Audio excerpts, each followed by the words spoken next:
c'est rire et sourire tous les jours. Quand j'ai appris que j'avais le cancer, j'avais 29 ans et j'avais une vie d'une jeune fille de 29 ans. Je travaillais, j'avais des amis, enfin voilà. Et quand je l'ai appris, ça a été un peu le coup de massue. Enfin, je crois qu'il n'y a pas d'âge pour que ça soit un coup de massue.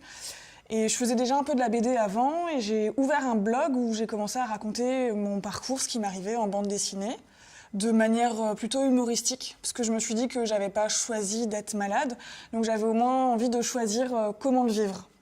Et en fait, ce blog, ça m'a permis de l'annoncer aux gens, parce que c'est assez difficile de l'annoncer aux gens, parce qu'ils sont très tristes pour toi et ça leur fait peur. Et en fait, ce blog, il a pris de l'ampleur et je me suis fait repérer par un éditeur et puis j'en ai sorti 3 BD de cette expérience. Et puis maintenant, en fait, je fais plus que de la bande dessinée. En fait, je suis auteure de BD.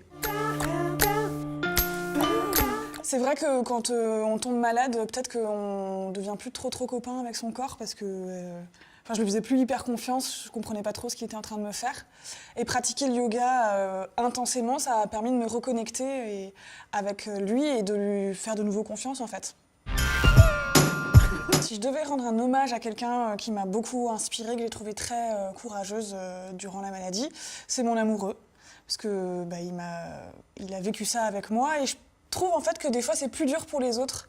Parce que moi je savais ce que j'étais en train de vivre, je savais si j'avais mal, si j'étais fatiguée et en fait l'autre, l'entourage, le compagnon, il fait juste imaginer en fait et je crois que c'est encore plus de souffrance.